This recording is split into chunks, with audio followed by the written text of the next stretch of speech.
Assalamualaikum warahmatullahi wabarakatuh. Selamat siang sahabat YouTube semuanya. Selamat siang seluruh subscriber saya. Selamat siang seluruh penonton. Terima kasih telah berkunjung ke channel saya. Untuk yang belum subscribe, silahkan di subscribe dulu untuk membantu channel saya untuk lebih berkembang. Dan untuk yang sudah subscribe juga terima kasih, dan dibantu juga di share ke teman-teman yang lain. Dalam kesempatan siang hari ini saya akan bercerita ataupun curhat kepada kalian semua ya, para youtuber pemula, tentang pengalaman saya di dismonetisasi ataupun monetisasi saya tidak diterima oleh pihak YouTube. Ingin tahu kenapa? Simak terus video ini, jangan skip dan simak sampai selesai ya.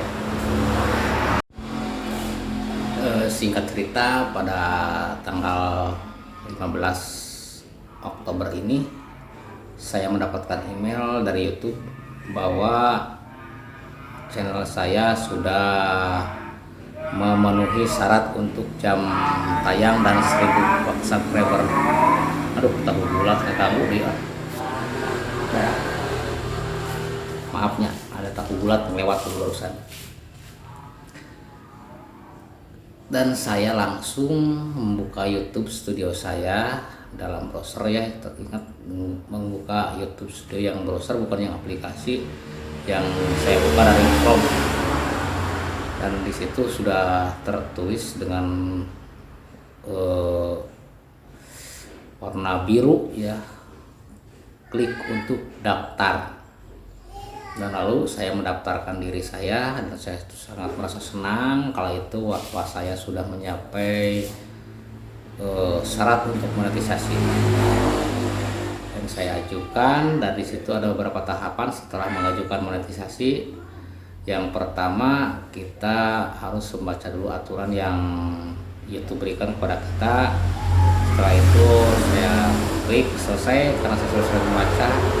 Lalu ada tahapan kedua, yaitu bertanya sudah punya AdSense atau belum. Saya pilih yang belum karena masa itu saya belum punya AdSense. Maaf ya, banyak gangguan sekali.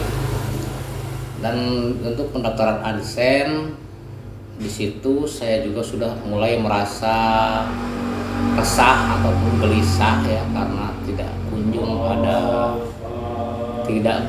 ada notifikasi saya sudah selesai atau belum. Sampai satu hari saya belum mendapatkan notifikasi tentang AdSense saya. Dan saya cari-cari tahu kepada rekan saya ada yang menyaranin coba dikirimin email dengan kata-kata bahwa halo YouTube, bahwa saya sudah mengajukan email tapi sudah mengajukan AdSense tapi belum ada keputusan. Nah, selang 4 jam kalau itu saya mengajukan email kepada YouTube itu di pagi hari banget ya, pagi-pagi, dan pas jam 12 siang saya mendapatkan email, dan saya lihat lagi bahwa notifikasi untuk tahap yang kedua sudah selesai. Alhamdulillah ya, saya sudah sangat gembira karena tahapan kedua sudah selesai pada waktu itu tanggal 16 di hari berikutnya ya. Dan untuk ke tahapan yang ketiga, di situ ada dari YouTube bahwa pihak kami akan meninjau seluruh video Anda dan kami akan meninjau channel Anda. Nah, di situ saya kembali lagi, dan sudah tanggal 17, tanggal 18 sudah melewati, belum juga kunjung mendapatkan email.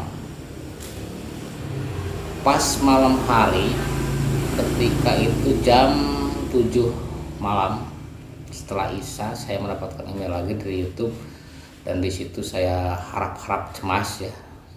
Saya merasa cemas dan sedikit gugup untuk membuka email, karena di situ saya yang menentukan saya diterima apa tidaknya pada email itu. Dan ternyata email yang saya dapatkan dari YouTube adalah kata-katanya mohon maaf channel Anda belum kami bisa monetisasi karena terkait ataupun melanggar konten berulang. Sekali lagi, pelanggarannya itu konten berulang. Dan juga ada notifikasi juga, silahkan ajukan banding apabila pihak kami ada kesalahan dalam meninjau channel Anda. Dan saya rasakan, yang lama saya tahu, kirain saya yang dinamakan konten berulang itu adalah konten yang sudah diupload lagi, apalagi dari channel orang lain yang sudah diupload di channel orang lain, saya upload lagi di channel saya. Ternyata itu bukan begitu, karena saya juga tidak pernah mengupload konten orang lain, karena semua video saya itu adalah real video saya sendiri. Nah, dari situ saya sangat kecewa ya. Walaupun kecewa, tapi tetap saya akan share kepada Anda, kepada kalian semua ya.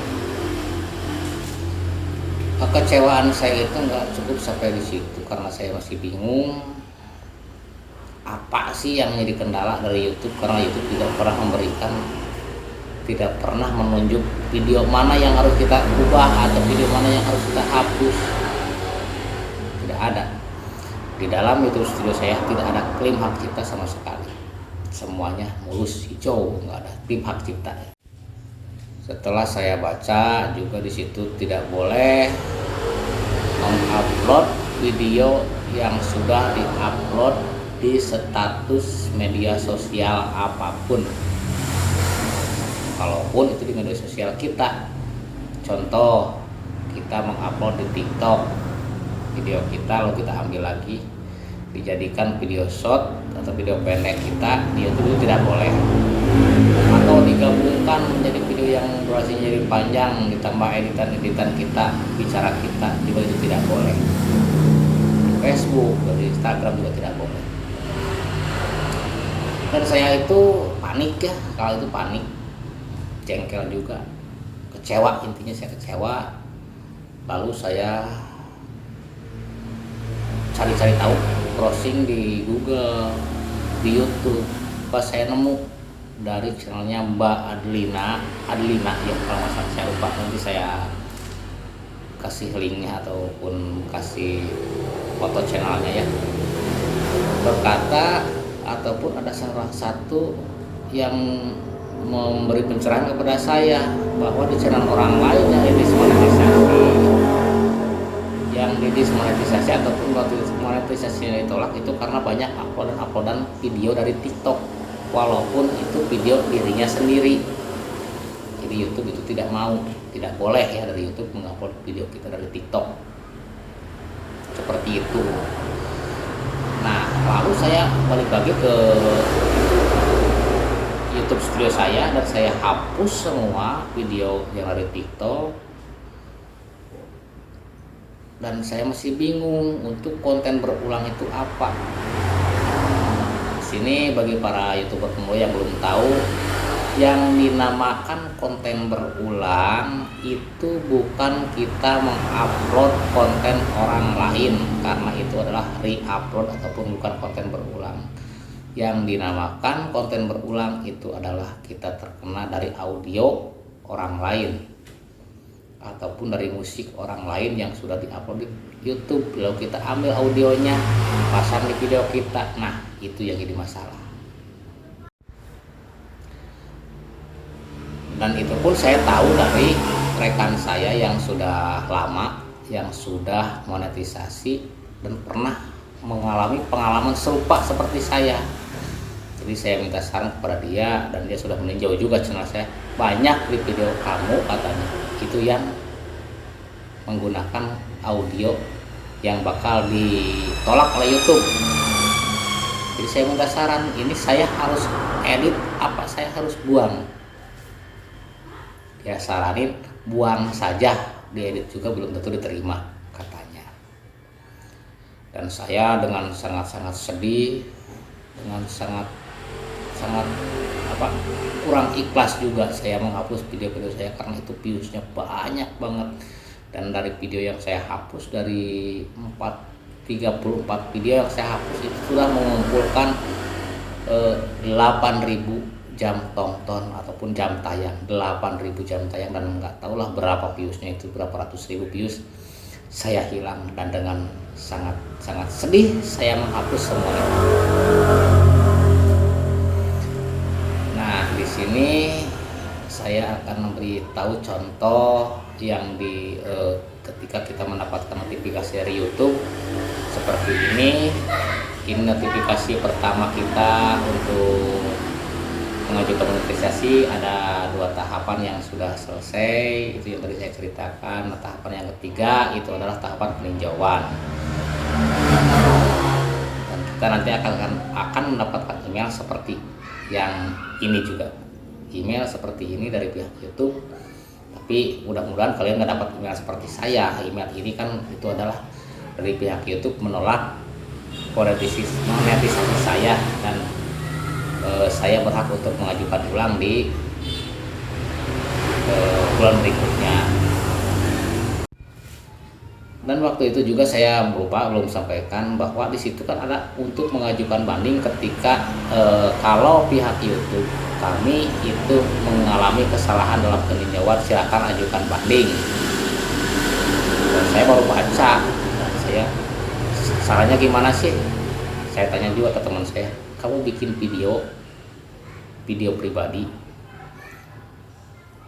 yang bicara kepada YouTube dengan berbahasa Inggris, yaitu menjelaskan bahwa nama saya apa, channel saya apa, tujuan saya untuk bergabung di YouTube untuk apa, dan jelaskan semua konten yang saya bikin itu adalah video saya pribadi.